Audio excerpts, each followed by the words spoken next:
sabemos que a variação de 1% na osmolaridade plasmática são suficientes para alterar a secreção do ADH.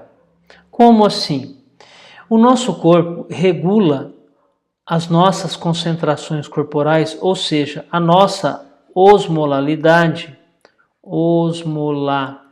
a nossa osmolaridade, ela é regulada em média em 280 miliosmol por quilograma de água. Essa é a nossa osmolaridade regulada. O nosso corpo busca manter uma concentração específica de 280 miliosmol por quilograma de água. Essa é a nossa concentração regulável. Isso é controlada ativamente. Isso é regulado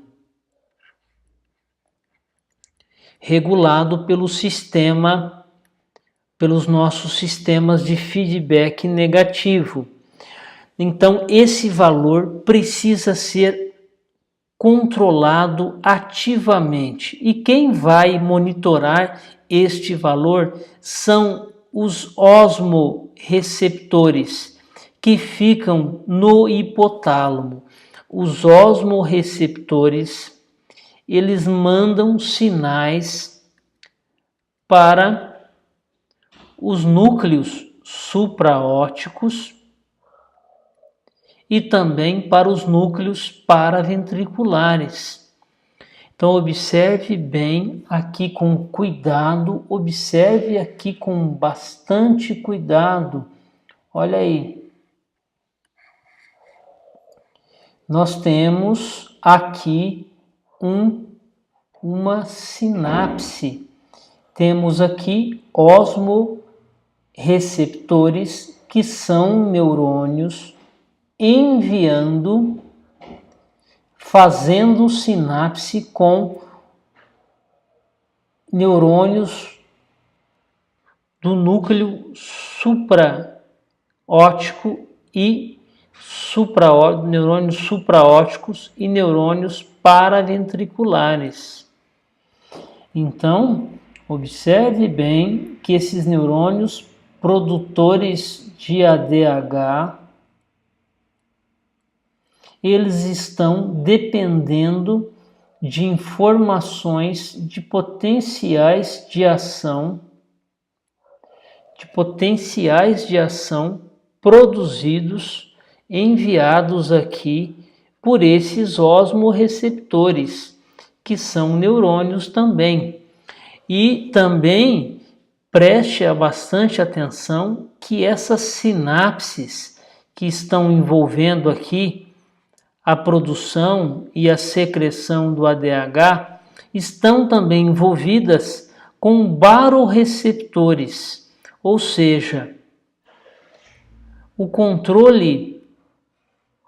há também um controle importante, muito importante, de volumes,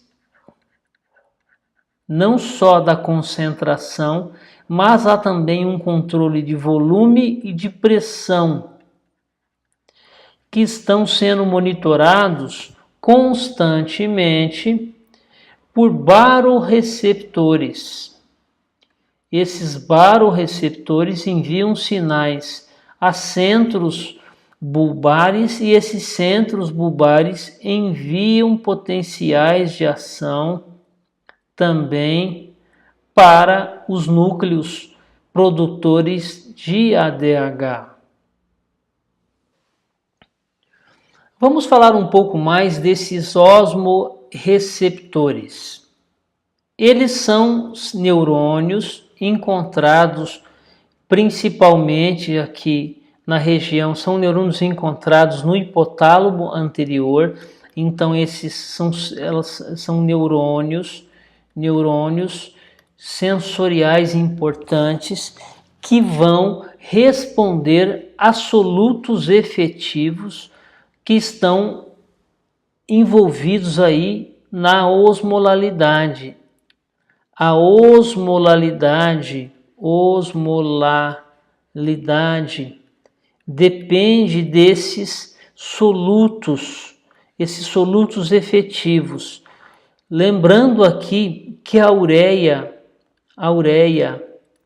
é uma exceção, ela é um soluto ineficaz. A ureia é um soluto que não tem uma grande influência, pois ele tem uma grande permeabilidade nas membranas plasmáticas das células. Então é um soluto ineficaz.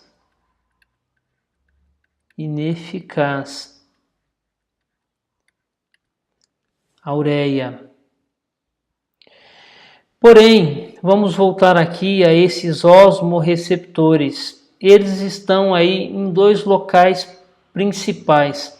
No órgão vasculoso da lâmina terminal, que é uma região do hipotálamo, e no órgão subfornical do lado de fora da barreira hematoencefálica. Essa segunda região responde à angiotensina. A angiotensina 2, ela então estimula a produção de ADH.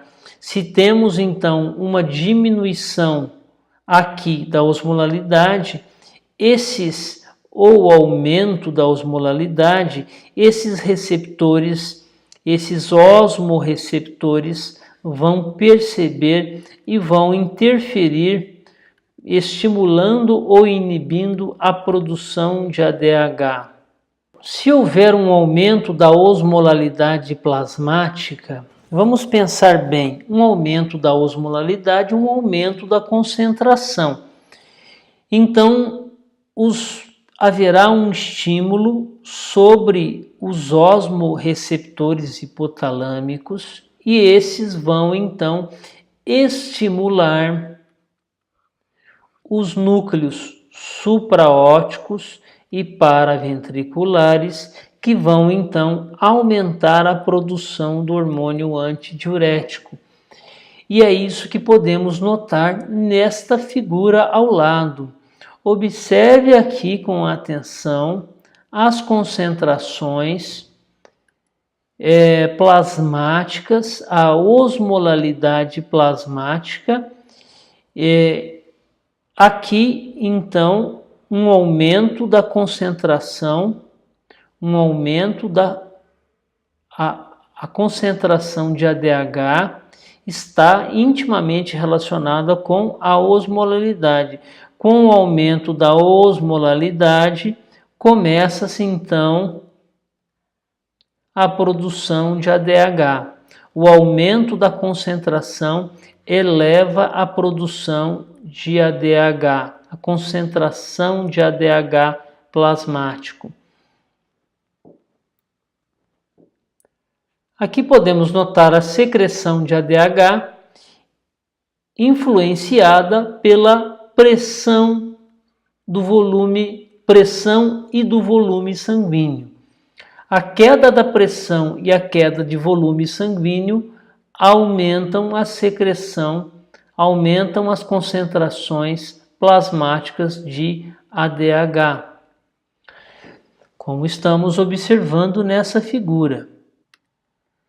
E aqui podemos ver a secreção normal de ADH, porém, se houver uma redução da pressão e do volume sanguíneo, a quantidade de ADH vai ser muito mais rapidamente aumentada. E aqui, no caso de um aumento de volume e de pressão. Então, a secreção de ADH responde principalmente à osmolalidade. Porém, responde também a volume e a pressão.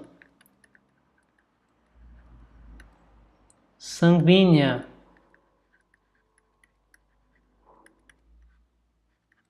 Ou seja, a osmolalidade, o volume e a pressão estão relacionadas para a secreção de ADH.